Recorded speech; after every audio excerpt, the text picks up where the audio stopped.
This right here is a sprig of peppermint, and we're gonna make some oil today, which can hopefully frighten off the spiders in there.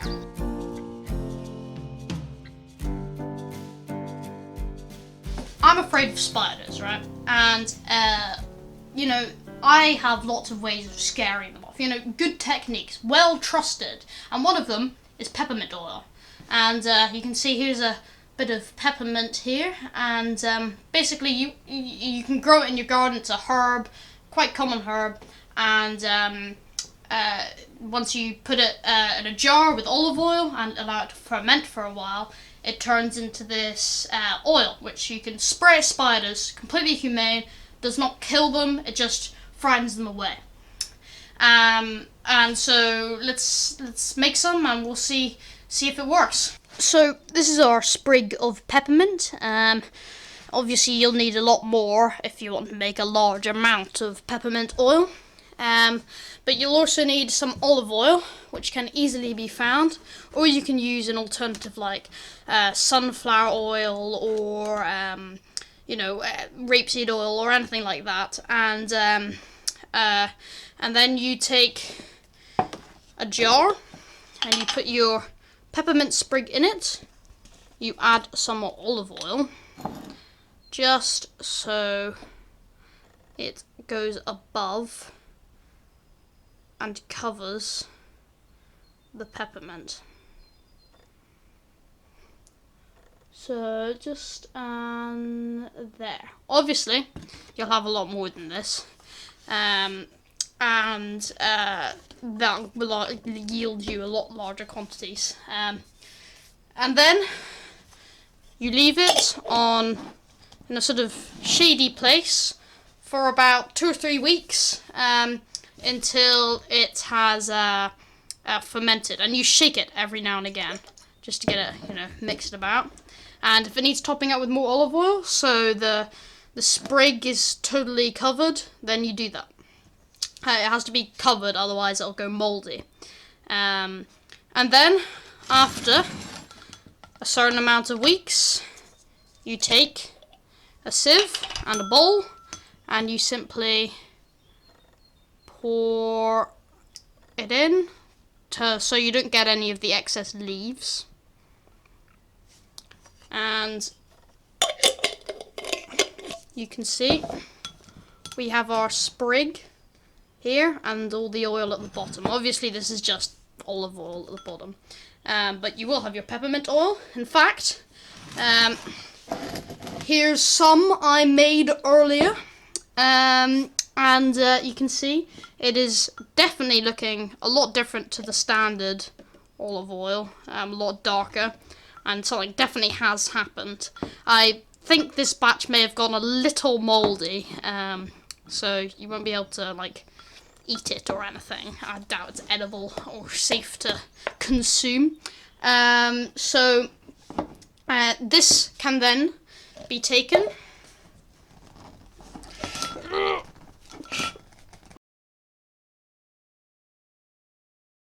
Yep, there we go. I think it's just the oil on my fingers, and then you took a bit of it and put it in a jug, just a wee bit, and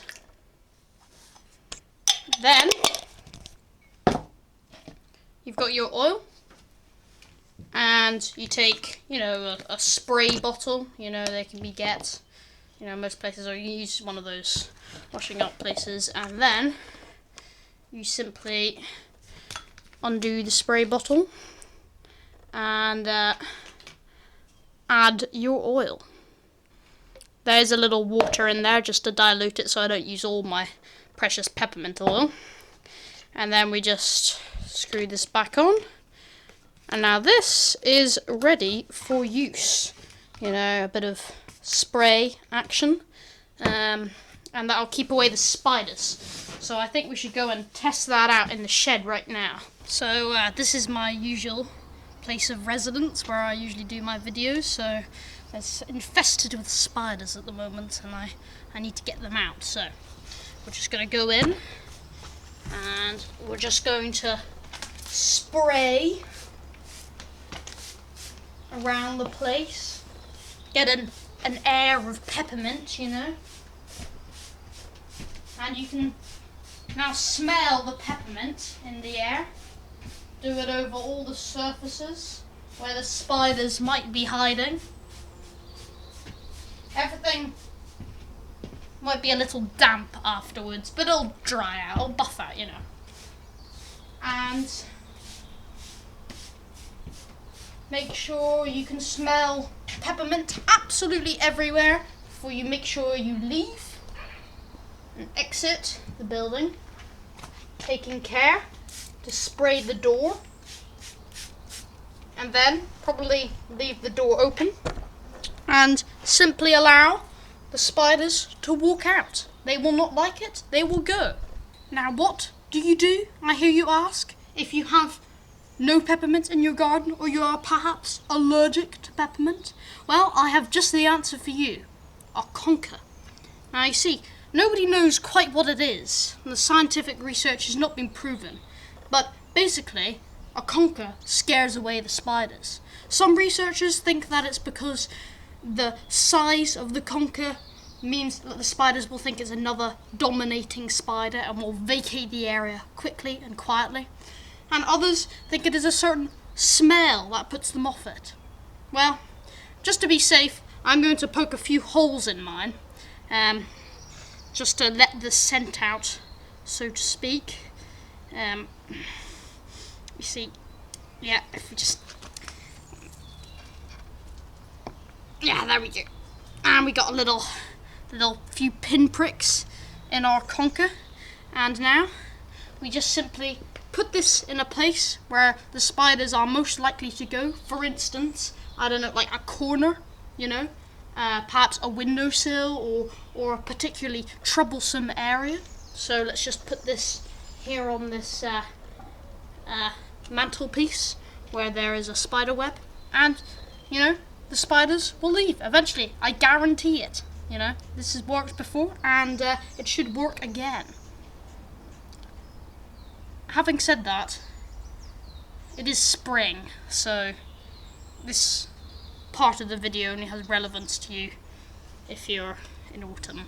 But I collected conkers a while ago. I generally have a good stock of them made up, just on hand, to throw them around the room and make sure the spiders don't have a chance, you know. So that concludes our video today. I hope you found it informative. You know, these are the kind of videos I like doing, you know, finding uses for nature, you know, in the everyday life and so on, or the not so everyday life if you don't like spiders.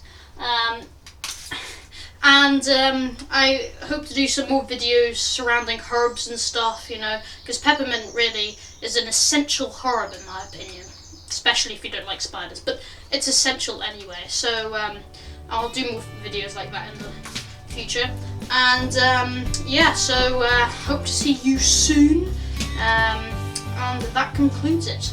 Goodbye.